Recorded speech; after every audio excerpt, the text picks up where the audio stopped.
Hello friends, hi எல்லாரும் எப்படி இருக்கீங்க? கண்டிப்பாக நல்லா இருப்பீங்கன்னு நம்புகிறேன். நம்ம சேனல் ஃபஸ்ட் டைம் வரவங்க சப்ஸ்கிரைப் பண்ணிக்கோங்க. வீடியோஸ் பிடிச்சிருந்தா லைக் பண்ணுங்கள். சேனல் வச்சுருக்கவங்களுக்கு ஹைப்னு ஒரு ஆப்ஷன் பட்டன் காட்டும். அதை கிளிக் பண்ணிங்கன்னா தான் போடுற வீடியோஸ் நிறைய பேருக்கு ரீச் ஆகும். யூடியூப் வந்து அப்போ தான் சஜஸ்ட் பண்ணும். நிறைய விஜய் ஃபேன்ஸ்க்கோ பொலிட்டிக்கல் வீடியோஸ் பார்க்கணுன்றவங்களுக்கோ போய் ரீச் ஆகும். ஸோ ஹைப்புன்ற பட்டனை கிளிக் பண்ணுங்கள். அப்புறம் லைக்கு, ஷேரு, முடிஞ்சால் சப்ஸ்கிரைப் பண்ணிக்கோங்க. லைக் பண்ணிவிடுங்க. சப்ஸ்கிரைப் வந்து நீங்கள் ஒரு வீடியோ பார்த்துட்டு பண்ணுவீங்களான்னு தெரியல. 2-3 வீடியோஸ் பார்த்துட்டு உங்களுக்கு பிடிச்சிருந்தா பண்ணுங்கள். ஆனால் வீடியோ பிடிச்சிருந்தா கண்டிப்பாக லைக் பண்ணிவிட்டு மறக்காமல் வந்து ஷேர் பண்ணுங்கள். ஓகேங்களா? இப்போ வீடியோக்குள்ளே போகலாம். திவ்யாஸ் வேர்ல்டில் உங்களுக்கு தெரியும், ரெகுலராக ஃபாலோ பண்ணுறவங்களுக்கு தெரியும். பொலிட்டிக்கல் வீடியோஸ், அப்புறம் வந்துட்டு நான் வந்து ஆஸ் அ பிக் பாஸ் ரிவ்யூவராக பிக் பாஸ் அப்டேட்டும் கொடுப்பேன். ஸோ எப்படி ஸ்டார்ட் ஆக போகுது பிக் பாஸ், அதை பற்றியும் போட்டிருக்கேன். அதுக்கப்புறம் 2 இயர்ஸும் பிக் பாஸ் ரிவ்யூ பண்ணதுனால இந்த வருஷம் வந்து பிக் பாஸ் எப்போ வரப்போகுது அப்படின்னு வெயிட் பண்ணிருக்கிறது நடுவில் பொலிட்டிக்கல் ஜேர்னியாக பொலிட்டிக்கல் வீடியோஸும் கிட்டத்தட்ட ஒரு 2-3 மந்த்ஸாக போட்டுட்ருக்கேன். ஸோ அதுக்கெல்லாம் இப்போ தான் நீங்கள் எல்லாருமே வந்து சப்போர்ட் கொடுக்க ஆரம்பிச்சிருக்கீங்க. ஷார்ட்ஸும் போடுறேன். பொலிட்டிக்கல் ஷார்ட்ஸ் எனக்கு ரீச் ஆகும். பட் ஆனால் வீடியோஸ் வந்து இப்போ தான் எல்லாரும் பார்க்க ஆரம்பிச்சிருக்கேன். நான் போன வாரத்தில் போட்ட வீடியோஸ்க்குலாம் நிறைய சப்போர்ட் வந்திருக்கு. நிறைய பேர் ஹைப் கொடுத்துருக்கீங்க, ஷேர் பண்ணியிருக்கீங்க, நிறைய லைக்ஸ் போட்டீங்க. ஸோ அதுக்கெல்லாம் ரொம்ப தேங்க்ஸ் கைஸ். அதுக்கப்புறம் வந்துட்டு இப்போ வந்து செகண்ட் லவ் அப்படின்னு ஒரு ப்ரோக்ராமும் போயிட்டு இருக்கு விஜய் டிவியில். நடுவில் அதுக்கான அப்டேட்ஸும் கொடுக்குறேன். சரி, இப்போ இதில் என்னப்பா பேச போகிறோம் அப்படின்னு பார்த்தா, நம்ம தனுஷ் சார் பற்றி தான் பேச போகிறோம். அவருக்கு வந்து பர்த்டேவும் இருந்தது ஜூலை 28 நேற்று 28th பர்த்டே அப்படின்னு சொல்லும்போது 27th அவர் ஒரு ஈவெண்ட்டுக்கு போயிட்டு அங்கே அவருக்கான பர்த்டே செலிப்ரேஷனை அவங்களோட ஃபேன்ஸ் கூட சேர்ந்து பண்ணார். அது பர்த்டே செலிப்ரேஷன் அப்படின்னு சொல்கிறத விட ஒரு பொலிட்டிக்கல் லான்ச் அப்படின்னு தான் சொல்லணும். ஸோ பொலிட்டிக்கல் லான்ச்னா அப்போ ஒரு அரசியலுக்கு வரப்போறாரப்பா அப்படின்னு கேட்டால் ஆமாங்க, அதுல என்ன நம்மளுக்கு டவுட்டு அப்படிங்கிற மாதிரி தான் இருக்கு. சரி, அவர் அரசியலுக்கு வருவார்னா யாருக்கு எதிராக வருவாரு அப்படின்னு. சரி, அவர் அரசியலுக்கு வரப்போறாருங்கிறது என்னென்ன விதத்துல டைரக்டாவோ இன்டைரக்டாவோ தங்களோட ஃபேன்ஸ்க்கு வந்து அவர் சொன்னாரு அப்படின்னும் போது, அவரோட ஃபேன்ஸ் மட்டும்தான் அங்க வந்தாங்களா அப்படின்னு கேட்டா, அவர் அங்க வந்தது என்னவோ இவருக்கான ஒரு கூட்டம் அங்க வந்தாங்க. அதையும் வந்து இவங்க பஸ் வச்சு கூட்டிட்டு வந்தாங்க. தமிழ்நாடு ஃபுல்லா இருக்கிற இவங்க தனுஷ் சாரோட ஃபேன்ஸ் வந்து அங்க அசம்பிள் ஆனாங்க. ஸோ ஒரு கிட்டத்தட்ட அது அவர் வந்து பெருசா அவரோட பர்த்டேவை இவ்வளோ நாள் பெருசா ஓப்பனா செலிப்ரேட் பண்ணி நம்மளுக்கு தெரியாது. மேபி அங்கங்க கொஞ்சம் கொஞ்சம் நடக்கிறதா இருக்கும். கிட்டத்தட்ட ஒரு 1 மாசம் முன்னாடியே வந்து ஆ தனுஷ் அவர்கள் வந்து அங்கங்க வந்து தனித்தனியா ஒரு ஒரு டிஸ்ட்ரிக்ட்லயோ, ஒரு ஒரு சிட்டிலயும் அவருக்கு வந்து போயிட்டு தன்னோட ஃபேன்ஸ வந்து மீட் பண்றாரு. ஏதோ ஒரு ஹால்லயோ, இல்ல மால்லயோ, இல்ல ஏதோ ஒரு ஒரு பில்டிங்ல வச்சுட்டு வந்து மீட் பண்றாரு, பேசுறாரு. ஆனா இன்னும் அது ஓப்பனா வெளியில வரல.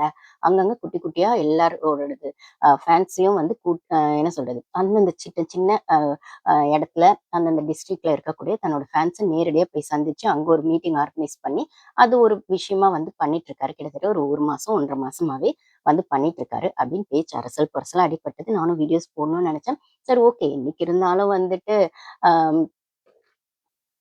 ஆஹ் என்னைக்கு இருந்தாலும் வந்துட்டு கத்திரிக்காய் முளைச்சா கடத்தெருவுக்கு வந்து தானே ஆகணும் அப்படிங்கிற மாதிரி பொலிட்டிக்கல் அப்படின்னு வந்தப்பறம் நீங்க என்னதான் பொத்தி பொத்தி வச்சாலும் ஒரு நாள் அது பப்ளிக்கா தெரியதான் வரும் அப்படின்னு சொல்லும்போது, அது தெரிய வரும்போது பேசிக்கலாம் அப்படின்னு வெயிட் பண்ணிட்டு இருந்தேன். இதுதான் ரைட் டைம்னு நினைக்கிறேன்.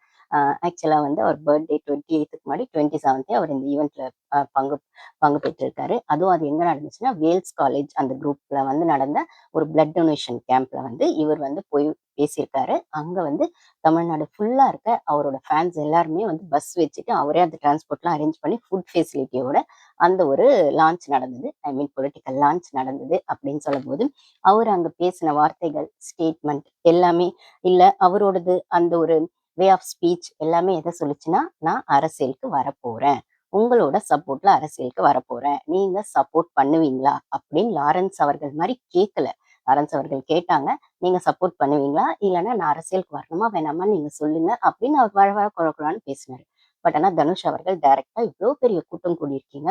இவ்ளோ பெரிய ஒரு சப்போர்ட் இருக்கு அப்படின்னா, இது நம்ம ஒரு பர்ப்பஸா யூஸ் பண்ணணும்ல. நாட்டுக்கு நலத்திட்டங்களுக்கு யூஸ் பண்ணணும்ல. அப்படிங்கிற மாரி அவர் ஓப்பனா சொல்லல அப்படின்னாலுமே, ஹிடன் அஜெண்டாவா அவர் சொல்ல வர்றது, நான் பாலிடிக்ஸ்குள்ள வரப்போறேன். உங்களோட சப்போர்ட்டோட வரப்போறேன். நம்ம எப்படி செயல்படலாம் அப்படிங்கிறத உங்க கூட சேர்ந்து ஆலோசிக்கிறதுக்கான கூட்டம் தான் இது. அப்படின்றது தான் அந்த மீட்டிங்க்கான ஒரு ஓப்பன் ஸ்டேட்மெண்ட்டாவே இருந்தது அப்படின்றத அந்த மீட்டிங்கு அங்க வந்து அத வீடியோல பார்த்தவங்களுக்கோ, இன்ஸ்டால பார்த்தவங்களுக்கோ அத ஷேர் பண்ணவங்களுக்குலாம் நல்லாவே புரிஞ்சிருக்கும். சரி அப்படி தனுஷ் அவர்கள் வரப்போறாரு அப்படின்னா, வேற இன்னொரு அடுத்தடுத்து விஷால் அவர்கள். விஷால் அவர்கள் புதுசா ஒண்ணும் அரசியலுக்கு வரல. அவர் ரொம்ப நாளாவே அரசியல்ல இருக்காரு. கிட்டத்தட்ட அவர் வந்து எலக்ஷன்ல நின்னு கூட இருக்காரு. பிளஸ் வந்து அவருக்கு எலக்ஷன் தான் அல்வா சாப்பிடுற மாரி அப்படிங்கிற மாரி, அவர் நடிகர் சங்க எலக்ஷன் ஆகட்டும், இப்ப சட்டசபை எலக்ஷன் ஆகட்டும், எதுக்கா இருந்தாலும் அவர் முன்னாடி போய் நின்னுடுவாருன்னு நமக்கு தெரியும். ஜனங்க தான் அவர ஒத்துக்கல. பட் ஆனா அவர் அரசியல் ஆர்வத்தோட தான் இருக்காரு அப்படிங்கிறது நம்மளுக்கு தெரியும். சரி இது ஒரு பக்கம் இருக்கட்டும். லாரன்ஸ் அவர்கள், அவர் வந்து இதுக்கப்புறம் என்ன ஸ்டெப் எடுப்பாருன்னு தெரியல. ஆனா ஒரு ஸ்டெப் கடகடன்னு ஸ்பீடா முன்னாடி வந்து, அதுக்கப்புறம் இப்ப கொஞ்சம் பேக் அடிச்சு நிக்கிறாரு லாரன்ஸ் அவர்கள். உங்களுக்கு தெரியும். அவர் ஒரு வீடியோ போட்டு அரசியலுக்கு வரணுமா வேணாமா நீங்க சொல்லுங்க மக்களேன்னு கேள்வி கேட்டதும், அந்த கமெண்ட்ஸ்ல கீழ வந்தத எல்லாரும் பார்த்துட்டு, என்னப்பா உங்களுக்கு தேவையில்லாத வேலைன்னு சொன்னது, கொஞ்சம் பேர் சப்போர்ட்டும் பண்ண செஞ்சாங்க. அவரும் ஒரு சில நல்ல விஷயங்கள்ல பண்ணிக்கிட்டு இருக்காரு. அது ஒரு பக்கம். பட் ஆனா அவர் எதிர்பார்த்த அளவுக்கு சப்போர்ட் இருந்ததா அந்த வீடியோ மூலமான்னு கேட்டா, அது பெரிய கொஸ்டின் மார்க் தான். அப்போ இப்ப வரப்போற இடைத்தேர்தல்ல கூட திருச்சி கிழக்குல வந்துட்டு இவர் நிப்பாரா லாரன்ஸ் அப்படிங்கிற மாரி டிவிகேவோட சேருவாரா அப்படிங்கிற மாரிலாம் நம்மளால இன்ஸ்டால பார்க்க முடியுது. பட் ஆனா அதுக்கு அவரே பதில் சொல்லிட்டாரு. அதுக்கு நெறைய பேர் ஆல்ரெடி அதுக்கு உழைச்சவங்க இருக்காங்க. நான் நடுவுல போய் அவங்களுக்கெல்லாம் வந்துட்டு இடையூறா இருக்க மாட்டேன் அப்படிங்கிற மாரி அதுக்கப்புறம் அவர் பேக் அடிச்சுட்டு இப்ப சைலன்ட்டா இருக்காரு. அடுத்து என்ன மூவ் பண்ணுவாருன்னு தெரியல. இது ஒரு பக்கம் இருக்கட்டும். அப்போ அடுத்து சூர்யா சார் வருவாரா அப்படின்னு கேட்டா, அவரும் வர்றதுக்கான வாய்ப்புகள் இருக்கு. ஸோ இப்போ இந்த அரசியல் அப்படிங்கிறது செலிபிரிட்டீஸோட அ ஒரு ஜேர்னியா மாறிடுச்சா அப்படின்னு கேட்டா, தெரியல. இது வந்து போக போக எப்படி போகும் அப்படிங்கிறது தெரியல. பட் ஆனா இதுக்கெல்லாம் பிள்ளையார் சுழி போட்டது என்னவோ நம்ம சிஎம் விஜய் அவர்கள் தான். அப்ப சிஎம் விஜய் அவர்கள் தான் சினிமா இண்டஸ்ட்ரியிலேருந்து ஃபர்ஸ்ட் வந்ததா அப்படின்னு கேட்டா, இல்ல. எம்ஜிஆர் அவர்களுமே வந்திருக்காங்க. ஏன் மு.க. ஸ்டாலின் அவர்கள், உதயநிதி அவர்கள் படம் நடிச்சுட்டு தான் அந்த எம்எல்ஏ அந்த மாமன்னன் படம் நடிச்சப்பலாம் அவர் எம்எல்ஏ அப்படிங்கும்போது, அவரோடது அந்த சைக்கோ அப்படிங்கிற படம் கூட அவரதுன்னு நினைக்கிறேன். அவர் கூட அது நல்ல ஹிட் ஆச்சு. உதயநிதி அவர்கள் சொல்லும்போது, எல்லாருமே சினிமா ஸ்டைல்லேருந்து வந்திருக்காங்க தான்.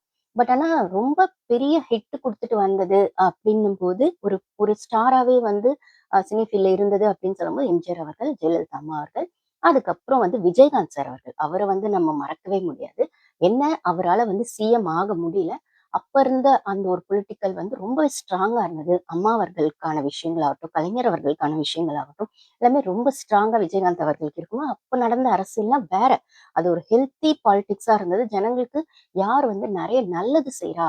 அப்படிங்கிற ஒரு போட்டிக்குள்ள அந்த அரசியல் இருந்தது. அந்த காலகட்டத்தில விஜயகாந்த் அவர்களால அரசியலுக்கு வந்தாரே தவிர, அவரால எதிர்க்கட்சியா மட்டும் தான் செயல்பட முடிஞ்சது. இல்லன்னா ஒரு 3வது கட்சியா, 3வது பார்ட்டியா தான் அம்மா அவர்களுக்கு எதிர்க்கட்சியா சம்டைம் இருந்தாரு. அதுக்கப்புறம் 3வது பார்ட்டியாவும் இருந்தாரு. இப்ப ஏடிஎம்கே இருக்க மாரி. பட் ஆனா, அவரால வந்து அந்த சிஎம் அப்படிங்கிற இடத்துக்கு வரவே முடியல. ஜனங்க அவருக்கான சப்போர்ட்ட அப்ப குடுக்காம விட்டது பெரிய தப்பு தான்.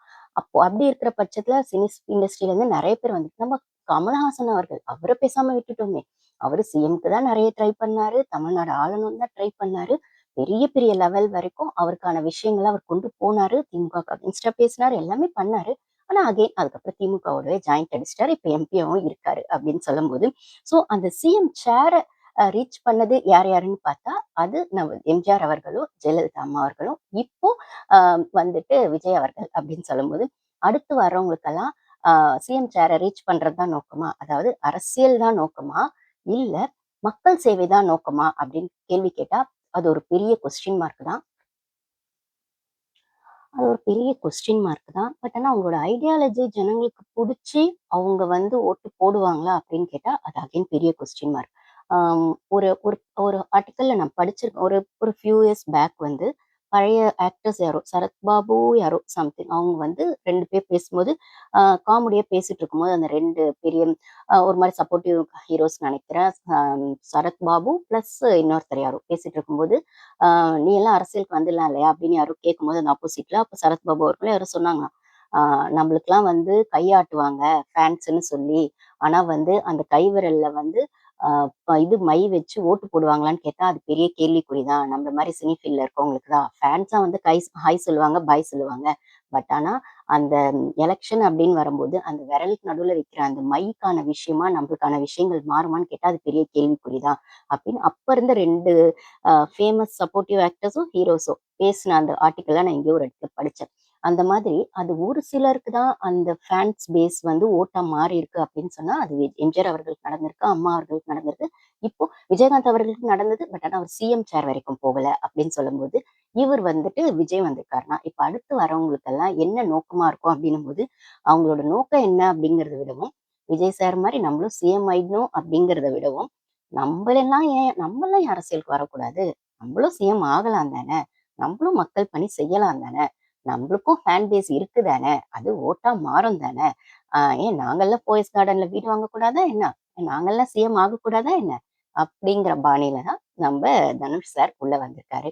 சரி, இவர் அரசியலுக்கு வந்ததோட நோக்கம் வந்து எதுவா இருக்கும்ன்றத அவர் இனிமே சொல்ல சொல்ல தான் நம்மளுக்கு தெரியும். ஸோ ரீசென்ட் டேஸ்லயே நான் சொன்ன மாரி கொஞ்சம் அவரோடது இந்த ஒரு பொலிட்டிக்கல் லான்ச் இருக்கு இல்லைங்களா? இது எல்லாருக்கும் பப்ளிக்கா இப்ப தெரிஞ்சது. ஜூலை 27த். பட் ஆனா நான் சொன்ன மாரி இது ஒரு 1 ஆர் 2 மந்த்ஸ் முன்னாடியே அவர் அங்கங்க அவருக்கான அந்த ஃபேன் பேஸ நேரடியா போய் பார்த்து, அந்தந்த ஏரியால, அந்தந்த இடத்துல போய் பார்த்து மொத்தமா கூடுன கூட்டம் தான் இப்போ வந்து அந்த ஜூலை 27த் அந்த வேல்ஸ் காலேஜஸ் நடந்த அந்த கேம்ப்ல அப்படின்னு சொல்லும்போது, இந்த பிளட் டொனேட் பண்றது, ஃபுட் சப்ளை பண்றது, அதுக்கப்புறம் இந்த மீட்டிங் போடுறது, இதெல்லாமே அந்த அ பேசிக்கா ஒரு விஷயம் இருக்கும் இல்லைங்களா? எலக்ஷனுக்கு இல்லைன்னா பிரச்சாரத்துக்கு ஒரு கூட்டம் கூடுது அப்படின்னா, அதோட பேஸ்ல தான் அவர் ஆரம்பிச்சிருக்காரு. ஸோ இது வெற்றி பெறுமா? ஜனங்க இவர ஒத்துக்குவாங்கன்னு கேட்டா, என்ன கேட்டா நான் 50-50ன்னு தான் சொல்லுவேன். இவர சுத்தமா அவாய்டும் பண்ண முடியாது. இல்ல இவர் வந்து அரசியலுக்குள்ள வந்துட்டா, டிவிகேக்கு அகைன்ஸ்டா இருப்பாரா அப்படின்னு கேட்டா, ஆப்வியஸா அவர் எலக்ஷன் பிரச்சாரத்துக்குள்ள இறங்குறாரு. இல்லன்னா வந்துட்டு பாலிடிக்ஸ்ல ரொம்ப சீரியஸா இவரு ராகவா லாரன்ஸ் மாரி பேக் அடிக்காம ரொம்ப சீரியஸா இறங்குறாரு அப்படின்னு சொன்னா, கண்டிப்பா ஆளுங்கட்சிய எதிர்த்து தான் அவர் வந்து பிரச்சாரம் பண்றதும், தனக்கான விஷயங்கள எடுத்து வைக்கிறதா இருக்கணும். அப்ப ஆளுங்கட்சிய எதிர்த்து பண்றது அப்படின்னு சொல்லும்போது, டிவிகேக்கு அகைன்ஸ்ட் அப்படின்னு சொல்லும்போது, இந்த இடத்துல டிவிகேக்கு அகைன்ஸ்டா ஆல்ரெடி நெறைய பார்ட்டிஸ் உள்ள இருக்காங்க. அது டிஎம்கே ஆகட்டும், ஏடிஎம்கே ஆகட்டும், சீமான் அவர்கள், பிஜேபி அவர்கள் அப்படின்னு பிஜேபி வந்து டைரக்டா ஸ்ட்ரெயிட்டா டிவிகேவை எதிர்க்கல. பட் ஆனா அவங்களுக்கும் ஒரு ஷேக் வந்திருக்கு டெல்லியில. அது நம்ம இப்ப இந்த சிஜேபி ப்ரொட்டஸ்ட்லயே பார்த்தோம் அப்படின்னு சொல்லும்போது, ஸோ இப்போ வந்து ஆளுங்கட்சிய எதிர்த்து தான் அவங்க பிரச்சாரம் பண்றது அப்படின்னும்போது, விஜய் அவர்களோட கவர்மெண்ட் எந்த தப்பு பண்ணாலும், இல்ல அவங்க செய்ற அந்த தவறுகளையோ, அந்த தப்புகளையோ தான் ஆ ஒரு வெப்பனா வச்சு, அத ஒரு மூலதனமா வச்சு தான் இவங்க தனுஷோ, இல்ல இதுக்கப்புறம் வர்றவங்களோ ஜனங்க கிட்ட ரீச் ஆக முடியும் அப்படின்னு சொன்னா, அது அவ்வளோ ஈஸியான்னு கேட்டா, அது ஆட்சியில தவறுகள் நடக்கும் தான். அத விமர்சனம் எதிர்க்கட்சிகள் பண்ணுவாங்க தான். புதுசா வரக்கூடிய கட்சிகளும் பண்ணுவாங்க தான். தனுஷ் அவர்களும் மத்த யாரும் பண்ணுவாங்க தான் அப்படின்னு சொன்னாலுமே, அந்த தவறுகள டிவிகே அவர்கள் சரி செய்வாங்களா? இல்ல இவங்க பேசுறதுக்கு வாய்ப்பு குடுப்பாங்களா? ஆல்ரெடி உதயநிதி அவர்கள் டிஎம்கே ஸ்ட்ராங் ஆப்போசிட் பார்ட்டின்னு நம்ம சொல்லிட்டு இருந்தாலுமே, விஜய் அவர்களுக்கு இருக்க அந்த ஃபேன் பேஸ்க்கோ, விஜய் அவர்களுக்கு இருக்க அந்த மாஸ் வைபுக்கு முன்னாடி டிஎம்கேவால தாக்கு பிடிக்க முடியுமா? உதயநிதியா வந்து எதிர்க்கட்சி தலைவர் மேபி ஸ்டாலின் அவர்கள் சட்டசபையில இருந்தா நான் ஆல்ரெடி சொல்றது தான் என்னோட வீடியோஸ் பார்க்குறவங்களுக்கு. அது ஒரு ஸ்ட்ராங்கான ஒரு இருக்கலாம். பட் ஆனா அவரே சீனியரா அவரால சட்டசபைக்கு வர முடியல. ஸ்டாலின் அவர்கள்ன்னும்போது, உதயநிதி அவர்களால அந்த அளவுக்கு ஈடு குடுக்க முடியுமா? விஜயோட மாஸ் வைப்க்கு முன்னாடி அப்படின்னு சொல்லும்போது, அப்போ அதுக்கான விஷயங்களா, அதுக்கான ஆல்டர்னேட்டிவா தான் இவங்கலாம் வராங்க. யாரு? தனுஷ் அவர்களா இருக்கட்டும், அண்ணாமலை அவர்களா இருக்கட்டும், ஏன் நம்ம லதா ரஜினிகாந்த் மேடம் கூட ஒரு இயக்கம் தாங்க, கட்சி இல்லங்க, கட்சி இல்லங்கன்னு அவங்க கத்தி கத்தி சொன்னாலும், அதுவும் ஃபியூச்சர்ல கட்சியா மாறுறதுக்கான வாய்ப்பு இருக்குன்னா, அது அங்க வர சப்போர்ட்ட பொறுத்து இருக்கு அப்படின்னு சொல்லும்போது, ஆனா அது கண்டிப்பா அண்ணாமலைக்கு அகைன்ஸ்ட்லாம் இல்ல. அவரும் அந்த டைம்ல அண்ணாமலை அவர்களும் கட்சி தொடங்குனாங்க. ஆனா அதுக்கு முன்னாடி மார்ச் மாசத்திலேயே ரத்தன் ரஜினிகாந்த் அவர்கள் வந்து இது ஆரம்பிச்சுட்டாங்க. இந்த இயக்கம்ன்னு சொல்லும்போது, இது அண்ணாமலைக்கு எதிர்லாம் இல்லங்க அப்படின்னு சொல்லும்போது, அண்ணாமலைக்கு எதிரோ என்னமோ தெரியாது. இனிமே தமிழ்நாட்டுல எந்த கட்சி கொடி புதுசா பறந்தாலும், யார் கார்ல கட்சி கொடி பறந்தாலும், யார் கூட்டம் வந்து கூட்டி வந்து அந்த ஒரு மீட்டிங்கு அப்படிங்கிறது பேர்ல அந்த ஒரு கூட்டத்த கூட்டி ஒரு பேச்சு, ஒரு ஸ்பீச் குடுக்குறாங்க அப்படின்னு சொன்னாலுமே, இல்ல பஸ் வச்சுட்டு கூட்டம் கூட்டமா ஒரு இடத்துல ஜனங்க கூடுறாங்க அப்படின்னு சொன்னாலுமே, அது டிவிக்கு அகைன்ஸ்டா ஒண்ணு உருவாகுறதா தான் கண்டிப்பா இருக்கும் அப்படின்னு சொல்லும்போது, இந்த இடத்துல டைரக்டாவே வந்து ஆம், தனுஷ் அவர்கள் சொல்லியிருக்காங்க, கூட்டத்துக்கு வந்தவங்க எல்லாரும் பத்திரமா வீட்டுக்கு போங்க. அதுக்கப்புறம் வந்து நல்ல புள்ளைங்கன்னு பேர் எடுங்க. நம்ப கூட்டத்துல இருக்க காய்ஸ்லாம் வந்து ரொம்ப நல்ல பசங்கன்னு பேர் எடுங்க. அது ரொம்ப முக்கியம் அப்படின்னு சொல்லும்போது, டிவிகே காய்ஸ்க்கு ஆல்ரெடி அவங்க ஒரு டாக்ஸிக் கூட்டம், தற்குறி கூட்டம், அப்படின்ற மாரி பல பேர்கள் இருக்கு அப்படின்னு சொல்லும்போது, அத தான் அவரு வந்து இன்டைரக்ட்டா சொன்னாரோ! அப்படிங்கிற ஒரு பக்கம் வருது. ஸோ டிவிகேக்கு அகைன்ஸ்ட் தான். ஆனா அத அவரால இப்ப டைரக்ட்டா சொல்லல. இன்டைரக்ட்டா சொல்லியிருக்காரு. அவரோட ஃபேன்ஸ்க்கு புரியிற வகையில சொல்லியிருக்காரு. ஸோ அப்ப அந்த கூட்டத்துல அவர் தலையோட ஃபேன்ஸ வந்து அட்ராக்ட் பண்ற வகையிலயும், தலையோடது டயலாக்கையும் சொல்லியிருக்காரு. நம்மள வந்து யாராலும் தோக்கடிக்க முடியாது. நீ நீ தோத்துட்டன்னு யார் சொன்னாலும் நீ அதை ஒத்துக்காத வரைக்கும் நீ தோக்கலன்னு தான் அர்த்தம். நம்ம தல டைலாக்கையும் அவர் சொல்லியிருக்காரு. அஜித் சார் டைலாக்கையும் சொல்லியிருக்காரு அப்படின்னு சொல்லும்போது, இந்த இடத்துல கமல் சார்தும் உள்ள விடுறாரு அப்படின்னு சொல்லும்போது, இப்போ சிஎம் அவர்கள் விஜய் அவர்கள் சிஎம் ஆனதுல நான் சொன்ன என்னோட வீடியோஸ் பார்க்குறவங்களுக்கு தெரியும். பாதி சினி இண்டஸ்ட்ரிக்கு அது ஓகே. பாதி பேருக்கு அது ஓகே இல்ல. அது ஜெலஸ்லயோ, பொசசிவ்னஸ் ஆப்வியஸா ஜெலஸ்ன்னு வச்சுக்கலாமே. ஓப்பனா வன்மம்னே வச்சுக்கலாமே. நம்ம கூடவே இருந்த ஒருத்தன் டக்குன்னு பீக்குக்கு போய் உட்காந்துட்டானே அப்படிங்கிற அந்த வன்மமும். அது ரஞ்சித் அவர்கள், ஜேம்ஸ் வசந்தன் அவர்கள், கூடவே இருக்கிற அந்த சீமான் அவர்கள் அப்படின்னும்போது, சீமானுமே வந்து விஜய் அவர்கள் தன் கட்சியில சேருவாரு, ஒரு சப்போர்ட் குடுப்பாருன்னு நினைச்சிருப்பார் போல. ஆனா விஜய் அவர்கள் தனியா நின்னு அவர் வந்து தன்னோட தனி பெரும்பான்மையா வாங்கலனாலும், தனியா 35% வாங்கியிருக்காரு. அது இதுவரைக்கும் யாருக்குமே கிடைக்காத அந்த ஒரு பெர்சன்டேஜ் 35% சிங்கிள் பார்ட்டியா அப்படின்னு சொல்லும்போது, ஸோ இந்த ஜாயிண்டா கூட்டணி வச்சுக்காம ஏன்னா எம்ஜிஆர் அவர்களுக்குமே அப்ப வந்து நிறைய ஓட்டுகள் அவர் வந்து வின் பண்ணப்போ சிஎம் ஆனப்போ பல கட்சி கூட்டணி இருந்தது, அவருக்கு கூட்டணி இருந்தது அப்படின்னு சொல்லும்போது பிஜேபிக்குமே அப்படிதான் இருந்தது. சிங்கிள் பார்ட்டியா யாருமே அந்த அளவுக்கு அந்த பெர்சன்டேஜ் வாங்கலனும் போது அந்த ரெக்கார்ட் பண்ணது விஜய் தான் அப்படின்னு சொல்லும்போது, ஸோ தான் யார் கூடவா கூட்டணி வச்சுக்குவார் விஜய் அப்படின்னு சீமான் அவர்களும் எதிர்பார்த்திருக்கலாம். ஏன்னா சீமான் அவர்களும் சினி ஃபீல்ட்ல வந்தவர் தான், டைரக்டர் அப்படின்னு சொல்லும்போது அவர் பல காலமா கட்சி நடத்திட்டு இருக்காரு. நாம் தமிழர் கட்சி அப்படிங்கிறது திராவிடத்துக்கு எதிரா, டிஎம்கேக்கு எதிரா அவர் குரல் கொடுத்துட்டே இருந்தாலும் கிட்டத்தட்ட 10 வருஷம் அப்படின்னு குரல் கொடுத்துட்டே இருந்தாலும் அவராலையும் அதுக்கான ஒரு விஷயத்த ஸ்ட்ராங்கா வந்து ஜனங்க அக்செப்ட் பண்ணணும் போது உள்ள வர முடியல. சட்டசபைக்குள்ளேயே அவங்களால வர முடியல. நாம் தமிழர் கட்சி அப்படின்னு சொல்லும்போது, இப்ப இவங்க எல்லாம் ஒண்ணு சேர்ந்திருக்காங்களா அப்படின்னு சொல்லும்போது நம்மளால சோசியல் மீடியால பார்க்க முடியுது. டிஎம்கே, நாம் தமிழர் கட்சி, சரத்குமார் அவர்கள் அவர் வந்து பிஜேபி மாநில செயலாளர் அப்படின்னு சொல்ல இடத்துல அவங்க 3 பேருமே ஒரு மீட்டிங்ல ஒரு ஸ்டேஜ்ல பேசினதையும் சோசியல் மீடியால வைரல் ஆக்கிட்டு இருக்காங்கன்னு சொல்லும்போது, இப்ப விஜய்க்கு எதிராக எத்தனை தான்ப்பா திரும்பும் அப்படின்னு சொன்னா, எல்லாரும் சேர்ந்து ஒருத்தரே அடிக்கும் போது ஆட்டோமேட்டிக்கா அவருக்கு ஹைப் கூடிடும் அப்படின்னா அது வந்துருச்சு விஜய் அவர்களுக்கு. ஸோ இவங்க எவ்வளவு அடிச்சாலும் அவர் வந்துட்டு அவருக்கான ஸ்டாண்ட ஜனங்க அவருக்கு கொடுத்துட்டே தான் இருக்காங்க. அது ஸ்ட்ராங்கா கொடுத்துட்டு இருக்காங்க. ஸோ இந்த இடத்துல அவருக்கு ஸ்ட்ராங்கா குடுக்குறாங்க அப்படின்னு சொல்லும்போது, அவருக்கு ஸ்ட்ராங்கா இன்னொரு பார்ட்டி உருவாகுறது அவ்வளோ ஈஸியா அப்படின்னு கேட்டா, ஆல்ரெடி டிஎம்கே இருக்காங்க. அவங்களால ஈடு கொடுக்க முடியாது அப்படிங்கிற இடத்துல உள்ள நடுவுல அந்த சந்து கேப்ல சிந்து பாடுறதுன்னு சொல்லுவாங்க. அப்போ அந்த டிஎம்கேவால எப்போ ஈடு கொடுக்க முடியாதுன்ற ஒரு ஸ்டேஜ் வருதோ, அப்போ டப்பால்னு உள்ள போறதுக்கு நிறைய கட்சிகள் ரெடி ஆயிட்டு இருக்காங்கன்னு நினைக்கிறேன். அதுல ஒண்ணுதான் வந்து அண்ணாமலை அவர்கள். அதுக்கப்புறம் வந்துட்டு லதா ரஜினிகாந்த் அது தெரியல. அது கட்சியா மாறும்போது பார்ப்போம். இப்போ வரைக்கும் இயக்கமா தான் இருக்கு. மேபி அந்த வாய்ஸ் ரஜினி சார் குடுத்திருந்தா கொஞ்சம் ஸ்ட்ராங்கா இருந்திருக்கும். லதா ரஜினிகாந்த் அவர்கள் குடுக்கும்போது, அது பெருசா அந்த அளவுக்கு தெரியல. அந்த ஒரு நாள் ரீச்சா தான் அது இருந்தது. அது ஒண்ணு. இப்போ வந்திருக்க இவரு ஆம் தனுஷ் அவர்கள். இதே லாரன்ஸ் அவர்கள் வந்திருந்தாருன்னா, அவர் கண்டிப்பா டிவிகேக்கு அகைன்ஸ்டா இருந்திருப்பாரான்னு தெரியாது. மேபி ஏதோ ஒரு கூட்டணியில தனி சேர்ந்திருப்பாரு மேபி. ஆனா தனுஷ் அவர்கள் தனியா தான் நிக்க போறாருன்னு நினைக்கிறேன். அப்படி தனியா நிக்கும்போது அவர் பிஜேபி அவர் பின்னாடி யார் இருக்கா? ரஜினி சார் இருக்காங்களா? இல்ல பிஜேபி இருக்கா? இல்ல டிஎம்கே இருக்கான்னு பல கேள்விகள் வந்தாலுமே, இதுல என்னோட பாயிண்ட் ஆஃப் வியூ இது என்னோட பர்சனல் ஒப்பீனியன் தாங்க. டிஎம்கே இருக்க வாய்ப்பில்ல. ஏன்னா டிஎம்கே தனுஷ் பின்னாடி நின்னா, இல்ல தனுஷ வந்து டிவிகேக்கு எதிரா அவர் வந்து அந்த சப்போர்ட் வந்து டிஎம்கே வந்து அவருக்கு குடுக்குறாங்க அப்படின்னு சொன்னா, டிஎம்கே தன்னோட சுயத்தை இழந்துரும். ஓகேங்களா? அவங்களுக்கு எப்பயுமே அவங்க தான் பெஸ்ட் அப்படிங்கிற இடத்துல தான் அவங்க இருப்பாங்க. அது எதிர்க்கட்சியோ, ஆளுங்கட்சியோ, நாங்க எங்களுக்கு நிகர் அப்படின்னு எங்களுக்கு நிகர் நாங்க தான்றதுல அவங்க ரொம்ப ஸ்ட்ராங்கா இருப்பாங்க. ஸோ அதனால தான் அவங்க கூட இருக்க கூட்டணிகளுக்கே அவங்க வந்துட்டு அந்த ஒரு மினிஸ்டர் போஸ்ட் எல்லாம் குடுத்ததில்ல. அந்த ஒரு அந்த ஒரு என்ன சொல்றது? அந்த ஒரு அத்தாரிட்டியே குடுத்ததே கிடையாது. அவங்களுக்குள்ள தான் அந்த டெசிஷன் மேக்கிங்க வச்சுக்கிட்டே இருப்பாங்க அப்படின்னு சொல்லும்போது, ஸோ தனுஷ முன்னாடி விட்டுட்டு பின்னாடி டிஎம்கே நிக்க மாட்டாங்க. டிஎம்கே ஸ்ட்ராங்கா முன்னாடி வந்து நிப்பாங்க அதுக்கு. அது ஆல்ரெடி அவங்க இருக்காங்க எதிர்க்கட்சியா அப்படின்னும்போது, ஸோ அதுக்கு வாய்ப்பில்ல. அப்போ வந்துட்டு இவரு யாரு பிஜேபி இருக்குமான்னு கேட்டா, அதுக்கான பாசிபிலிட்டிஸ் நெறைய இருக்கு. ஏன்னு பார்த்தீங்கன்னா, அவருக்கு இப்போ அவார்ட் கிடைச்சது. அந்த நேஷனல் அவார்ட் கிடைச்சது இல்லைங்களா? ராயன் படத்துக்கு கிடைச்சதுன்னும்போது, அவரே அந்த மீட்டிங்ல சொல்லியிருக்காரு. அதாவது வந்து பொலிட்டிக்கல் லான்ச் நம்ம அப்படியே சொல்லுவோமே. அதுல வந்து அவரே சொல்லியிருக்காரு. ராயன் படத்துக்கு நேஷனல் அவார்ட் கிடைச்சது. ஆனா இதுக்கு முன்னாடி இத விட நல்ல படங்கள்லாம் வந்துச்சு.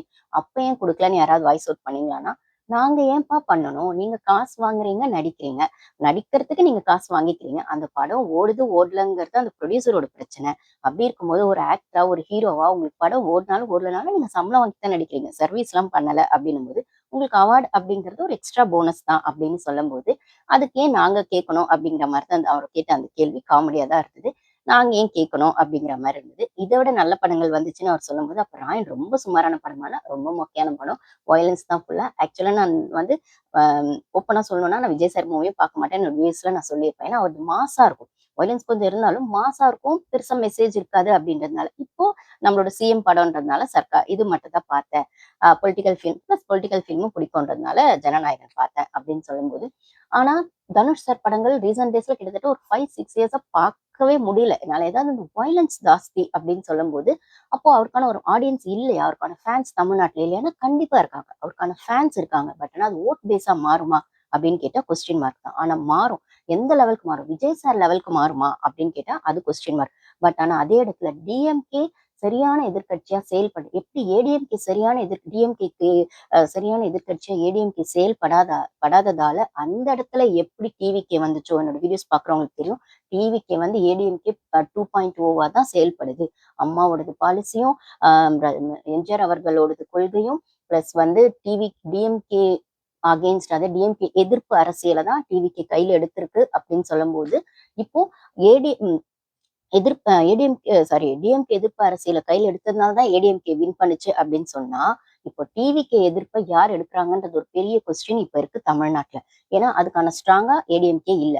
டிஎம்கே செயல்படுறாங்க. ஆனாலும் அவங்களால முட்டு கொடுக்க முடியுமான்னு தெரியல. ஏன்னா ஜென்சி டிஎம்கேன்னு என்னென்னமோ உருட்டுனாலும் டிவிகேக்கு ஸ்டாண்ட் எடுக்க முடியல அப்படின்னும் போது, இப்போ விஜய் சாரோட அந்த மாஸ் ஃபேன் பேஸுக்கு எதிரா இன்னொரு மாஸ் ஃபேன் பேஸ் வந்தாதான் அது ஈடு கொடுக்க முடியும்னா, அது வந்து தனுஷ் சாரா இருப்பாரான்னு கேட்டா மேபி வரலாம். பட் ஆனா எதிர்க்கட்சியா தான் வர முடியுமே தவிர டக்குன்னு சிஎம்க்கெல்லாம் வர முடியாது. ஆனா எதிர்க்கட்சியா அப்ப எதிர்க்கட்சியா அவங்க வந்துட்டாங்க அப்படின்னு சொன்னா டிஎம்கே நிலைமை என்ன ஆகும் அப்படின்னா, அந்த இடத்துல டிவிகே உஷாரா இருக்கணும் அப்படிங்கறத விடவும் டிஎம்கே உஷாரா இருக்கணும் அப்படிங்கிறது தான். இல்லைன்னா ஏடிஎம்கே மாதிரி தேர்ட் பார்ட்டி லெவலுக்கு டிஎம்கே போறதுக்கான வாய்ப்புகள் இருக்கு. ஸோ டிஎம்கேவை குறி டிவிகே நான் ஆல்ரெடி என்னோட வீடியோஸ் பாக்குறவங்களுக்கு தெரியும். ஏடிஎம்கேவை அவர் தாக்கவே இல்லை. விஜய் சார் வரும்போது டிஎம்கேவை தாக்கி தான் உள்ள வந்திருப்பாரு. ஏன்னா ஏடிஎம்கேவோட பொசிஷனை அவர் எடுத்துக்கிட்டாரு. ஸோ 2.0 அவர் செயல்பட்டார். ஏடிஎம்கே 2.0 டிவிகே இருக்கு. அப்போ தனுஷ் உள்ள வந்தா டிஎம்கேவோடது எடுத்துருவாரா அப்படின்னு கேட்டா அதுக்கான வாய்ப்புகள் நிறைய இருக்கு. ஸோ பிஜேபி பின்னாடி இருந்து அவங்களுக்கு எப்படி வந்து ஆஹ் தனுஷை வந்து அவங்க வந்து யூஸ் பண்ணாலுமே வந்து அவங்களுக்கு லாபம் தான் பிஜேபிக்கு. அது நீ ஏடிஎம்கே டிவிகேவை அகேன்ஸ்டா நிக்கிறியா டிஎம்கேக்கு அகேன்ஸ்டா நிக்கிறியான்றது இல்ல. ஆனா தமிழ்நாட்டுல எங்க சார்பா ஒரு விஷயம் உள்ள தள்ளப்படும் அப்படின்னு சொன்னா அது அண்ணாமலை அவர்களா இல்லைன்னா தனுஷ் அவர்களா அப்படின்னு சொல்லும்போது ராயன் படத்துக்கான அந்த ஒரு நேஷனல் அவார்ட் கிடைச்சது கூட பின்னாடி ஒரு பாலிடிக்ஸ் இருக்கு அப்படின்ற மாதிரி இருக்கு. ஏன்னா அங்க வந்து டான்ஸ் மாஸ்டர் கலா அவர்கள் ஜூரியா இருந்தாங்க. ஸோ அந்த கமிஷன் இருக்கும் இல்லைங்களா, ஜட்ஜ் பண்ற கமிஷன்ல அவங்க டான்ஸ் மாஸ்டர் இருந்தாங்க. அதனால இவருக்கு கிடைச்சது அந்த படத்துக்குன்னு ஒரு பக்கம் போகுது. இல்ல பிஜேபியோட சப்போர்ட் இருக்கு பின்னாடி. ஸோ டிவிகேக்கு அகைன்ஸ்டா ஒண்ணு வரணும். இல்ல தமிழ்நாட்டுல பிஜேபி வரணும்னா ஒரு யாரோ ஒரு தமிழர் மூலமா தான் உள்ள வர முடியும்னா அது அண்ணாமலையா தனுஷா இல்ல இனிமே வரக்கூடிய யாராவதா அப்படிங்கிற ஒரு பாலிடிக்ஸ்குள்ள பிஜேபி போயிருக்கு. ஏன்னா தமிழ்நாட்டுக்குள்ள பிஜேபியால ஸ்ட்ராங்கா இது வரைக்கும் வரவே முடியல. எப்பயுமே அவங்க 4 சீட்ல ஒரு சீட்டு தான் வின் பண்ணியிருக்காங்க அப்படின்னு சொல்லும்போது எப்பயுமே தமிழ்நாடு வெஸ்ட் பிஜேபின்னு ஒண்ணு போயிட்டே இருக்கு. இதை டிஎம்கே ஆன்டி பிஜேபின்னு சொன்னாலுமே அவங்க ஸ்ட்ராங்கா போன 5 வருஷத்துல ஒன்னெல்லாம் பண்ணல. பட் ஆனா டிவிக்கே வந்து ஸ்ட்ராங்கா எதுவும் செய்யல அப்படின்னு சொன்னாலும் நாங்க வந்து பிஜேபி எதிர்க்கிறத விடவும் தமிழ்நாட்டுக்கான ஸ்டாண்ட் நிறைய எடுப்போம் அப்படின்னு அவங்க சொல்லியிருக்காங்க. போக போக தான் பார்க்கணும் அப்படின்னும் போது ஸோ தனுஷோட அரசியல் என்னவா இருக்கும், அவரோட ஐடியாலஜி என்னவா இருக்கும், டிவிகேக்கு அகெயின்ஸ்டானதா இருக்குமா இல்ல மக்களுக்கான பணியா இருக்குமா இல்ல விஜய்க்கு அகெயின்ஸ்டா விஷயமா இருக்குமா அப்படிங்கிறத நம்ம பொறுத்து இருந்துதான் பார்க்கணும். அதுக்கப்புறம் வந்து அவர் சொன்ன இடத்துல இதை விட நல்ல படங்கள் வந்திருக்கு. புதுக்கோட்டை வட சென்னைக்கெல்லாம் வந்திருக்கணும். அப்பெல்லாம் அவார்டு வரல அப்படின்னும் போது இந்த இயர் ராயன் வந்த வருஷத்துல நிறைய கமர்ஷியல் நல்ல ஃபிலிம்ஸ் வந்திருக்கு. வாழை, அதுக்கப்புறம் லப்பர் பந்து, ப்ளூ ஸ்டார் போன்ற நல்ல படங்கள் கமர்ஷியல் ஹிட்லாம் கொடுத்துருக்குன்னு சொன்னாலுமே ராயன்கே வந்துச்சுன்னும் போது இதுக்கு பின்னாடி இருக்க பொலிட்டிக்கல் அஜெண்டா ஒரு காரணமா இருக்கலாம். ஒண்ணு. இன்னொன்னு அவரோடது அந்த ஸ்லோகனா அவர் சொல்லியிருக்கிறது வந்து என்ன சொல்றது, எண்ணம் போல் வாழ்க்கை, எண்ணம் போல் தான் வாழ்க்கை அப்படிங்கிறத ரொம்ப ஸ்ட்ராங்கா ஒண்ணு வைக்கிறாரு. இன்னொன்னு தட்டி கொடுங்க, தட்டி விடாதீங்க அப்படின்னு சொல்லியிருக்காரு. ஸோ படங்கள்ல அவர் வந்து படம் சுமாரா இருந்தா கூட தட்டி கொடுங்க, தட்டி விடாதீங்கன்னு சொல்றாளா? இல்லைன்னா அரசியலுக்கு வரப்போறேன் என்ன தட்டி விட்டுறாதீங்கப்பா, தட்டி கொடுத்து தூக்கி விடுங்கப்பா அப்படின்னு சொல்றாரா? அப்படிங்கிறது தெரியல. ஒண்ணு அவரோட பையனும் அந்த மீட்டிங்க்கு வந்ததுனால லிங்கா அவர்களோ இதுல வந்து விஜய் அவர்களுக்கு அவரோட ஃபேமிலி பர்சனல் லைஃப்ல அவருக்கான விஷயங்கள் வந்து கொஞ்சம் அடி வாங்கியிருக்குன்றது நம்ம எல்லாருக்குமே தெரியும். ஜேசன் விஜய் அவர்கள் ஆகட்டும், இல்லைன்னா அவங்களோட ஒய்ஃப் சங்கீதாவாகட்டும், அவங்க பொண்ணு திவ்யான்னு நினைக்கிறேன். ஸோ ஸோ அவரோட பர்சனல் லைஃப்ல இருக்க டிஸ்டர்பன்ஸ் நம்மளுக்கு தெரியும்னா, இவர் வந்து தன்னோட பர்சனல் லைஃப்ல இவருக்கும் பிரச்சனைகள் இருந்தாலும், பட் ஆனா இவர் வந்து அவரோட பிள்ளைங்க கூட கொஞ்சம் அந்த ஒரு வேவ் லென்த்ல இருக்காரு அப்படிங்கிறத நம்மளால சோசியல் மீடியால பார்க்க முடியும். லிங்கா அவர்கள், அப்புறம் அவரோட இன்னொரு பையன், அவரோடது அதான் 2 பசங்க 2 பேருமே வந்து அந்த சிவனோட பேர் வச்சு தான் வச்சிருப்பாரு. ஏன்னா, இவர் வந்து இப்ப இந்த மீட்டிங்ல கூட ஓம் நமச்சிவாய அப்படின்னு தான் சொல்லியிருக்காரு.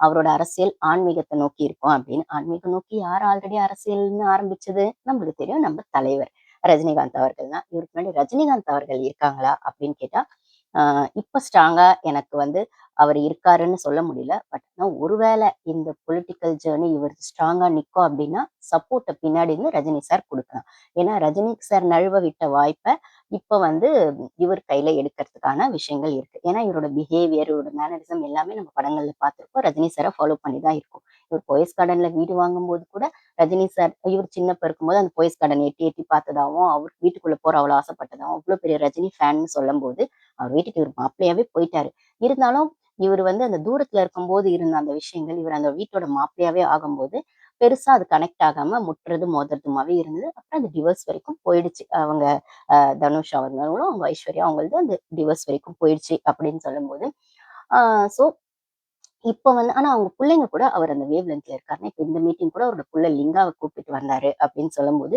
இது வந்து விஜய்க்கான கரெக்ட்டான அந்த ஸ்ட்ராங் ஆப்போசிட்டா அவர் எடுத்து வைக்கிறாரு. அ என் அவரு அவரோட ஃபேன்ஸ்க்கு சொன்ன விஷயங்களும் நல்ல பசங்கன்னு பேர் எடுக்கணும் அப்படின்னு சொன்ன விஷயங்கள் ஆகட்டும், லிங்கா அவர்கள முன்னாடி நிறுத்தி பேசின விஷயங்கள் ஆகட்டும், அ ஜேசன் விஜயும் இஸ் லிங்கா அப்படின்னு கொண்டு வருது அப்படின்னும்போது, இது ஸ்ட்ராங்கான பொலிட்டிக்கல் களமா மாறுமா? இல்ல செலிபிரிட்டீஸ் வந்து நீயா நானா போட்டிக்குள்ள மாறுமா? அப்படிங்கிறத வெயிட் பண்ணி தான் பார்க்கணும். அது மட்டும் இல்லாம இன்ஸ்டால நெறைய பேர் இவர் போட்டிருந்த அன்னைக்கு போட்ட அந்த விஷயங்கள் இன்ஸ்டால எல்லாமே வந்து என்ன சொல்றது? பெய்ட் ப்ரமோஷன்ஸ் அப்டின்னும் சொல்றாங்க. இது வந்து எப்போ ஸ்ட்ராங்கா மாறும்னா, டிவிகே மேல ஜனங்களுக்கு அதிருப்தி வரும்போது, இது ஸ்ட்ராங்கான அரசியலா உருவெடுக்கக்கூடும். ஏன்னு கேட்டா, அ டிவிகே வந்து ஃப்ரெஷ் கவர்மெண்ட்ன்றது அவங்களுக்கு ப்ளஸ்ஸும் அதான், அவங்களுக்கு மைனஸும் அதான். அவங்களுக்கு பேக்கேஜ் எதுவும் கிடையாது. அவங்களுக்கு ஆனா அந்த கரப்ஷன் அப்படின்னு சொல்லக்கூடிய எந்த விஷயங்களும் கிடையாது. அதாவது இதுக்கு வரைக்கும் முன்னாடி ஆட்சி செஞ்சவங்களுக்கு மேல இவங்க வைக்கிற குற்றச்சாட்டுகள்லாம் இந்த ஆட்சி மேல அவ்வளோ சீக்கிரம் வைக்க முடியாது. இவங்க போக போக செய்ற விஷயங்கள். அதுக்குன்னு நான் டிவிக்கு எம்எல்ஏஸும், மினிஸ்டர்ஸும் தப்பு செய்யலன்னு சொல்லல. பட் ஆனா தப்பு நடந்தா, தவறு நடந்தா உடனே ஆக்ஷன் எடுக்கப்படுதுன்றத இவங்க காட்டுறாங்க. பிளஸ் வந்து இவங்க வந்து புதுசு புதுசு அப்படிங்கிற ஒரு விஷயத்தையும் வச்சுட்டே இருக்காங்க. ஸோ ஒரு 6 மந்த்ஸ், 1 இயர் வரைக்கும் ஜனங்க கொஞ்சம் விட்டு பிடிப்பாங்க. அதுக்கப்புறம் இந்த ஆட்சி எப்படி செயல்படுதுன்னு பார்த்து, இதுல கொஞ்சம் அதிருப்தி வரும்போது உள்ள வரக்கூடிய இந்த புதிய கட்சிகள் உருவெடுக்கும். அப்ப கூட டிஎம்கே வருமா திருப்பி அப்படின்னு கேட்டா, அங்க தான் டவுட்டு. ஸோ புதுசா எந்த கட்சி உள்ள வந்தாலும், யார் அரசியலுக்குள்ள புதுசா வந்தாலும், அது டிஎம்கேக்கு தான் த்ரெட்டா இருக்குமே தவிர, ஏன்னா அவங்க அந்த எதிர்க்கட்சி விஷயத்தையுமே விட்டுறதுக்கான வாய்ப்புகள் இருக்கு ஏடிஎம்கே மாரி. அப்படின்னும்போது, இப்ப யார் புதுசா அரசியலுக்குள்ள குதிச்சாலும், ஆ ஃபர்ஸ்ட் பயப்பட வேண்டியது டிஎம்கே தான். டிவிகே இப்படி அரசியல்ல வந்துட்டாங்க. அவங்க இனிமே ஆளுங்கட்சியில் எதிர்க்கட்சி, ஆளுங்கட்சியில் எதிர்க்கட்சின்றதுல அவங்க ஸ்ட்ராங்கா நின்னுடுவாங்க. ஏன்னா, அவங்களுக்கு அந்த பொலிட்டிக்கல் பேட்ஜ ஜனங்க ஃபிக்ஸ் பண்ணிட்டாங்க. அது ஓகே. ஆனா, இருக்கிற பேட்ஜையும் ஏடிஎம்கே மாரி டிஎம்கே கோட்ட விட்டுருவாங்களா? இல்ல புதுசா பேட்ஜோட யாராச்சும் வருவாங்களா? அப்படிங்கிறது தான் இப்ப நம்ம வெயிட் பண்ணி பார்க்கணும்னா, ஸோ இது ஃபேன் பேஸ். இன்ஸ்டா, சோசியல் மீடியாவே சோசியல் மீடியா அப்படிதான் போகும் அப்படின்னு சொல்லும்போது, இந்த 50 பிளஸ் இருக்கக்கூடிய சீனியர்ஸ வச்சிருக்கக்கூடிய டிஎம்கேவோ, ஏடிஎம்கேவோ அதனால தானே ஏடிஎம் அந்த ட்ரெண்ட் புரிஞ்சதுனால தானே டிஎம்கே, ஜென்சி டிஎம்கேன்னு உள்ள கொண்டு வந்தாங்க அப்படின்னு சொல்லும்போது, ஸோ இனிமே ஃபியூச்சர் ஜெனரேஷன் தான் பாலிடிக்ஸ்க்கான அந்த விஷயங்கள நுவான்சஸ புரிஞ்சுட்டு, இல்ல அதுக்கேத்த மாரி செயல்பட போறாங்க, ஓட்டு போட போறாங்க அப்படின்னு சொல்லும்போது, ஸோ அந்த பொலிட்டிக்கல் ஜர்னிக்குள்ள வர்றதுக்கு செலிபிரிட்டீஸ்லாம் ரெடியா இருக்காங்க. பட் ஆல்ரெடி பொலிட்டிக்கல் ஜர்னில இருக்கக்கூடிய டிஎம்கேவோ, ஏடிஎம்கேவோ எந்த அளவுக்கு தாக்கு பிடிப்பாங்கன்னு தெரியல. ஸோ டிஎம்கே தான் இதுல ரொம்பவே உஷாரா இருக்கணும்.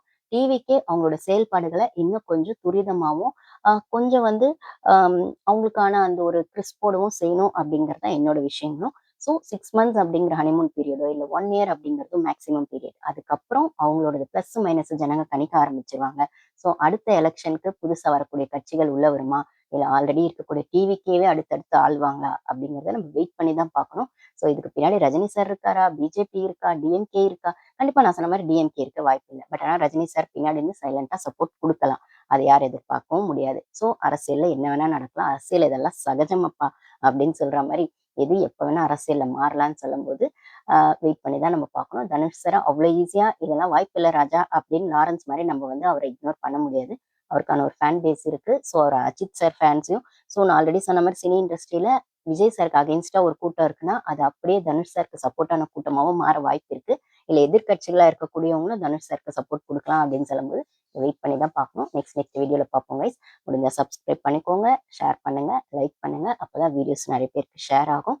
ஆ இன்னொரு நம்மளோட தமிழ்நாட்டு அரசியல்ல நம்ம வந்து பரபரப்பாவும், இன்ட்ரஸ்டிங்காவும் பேசறதுக்கான விஷயங்கள அடுத்தடுத்த வீடியோல பார்க்கலாம். Thank you guys.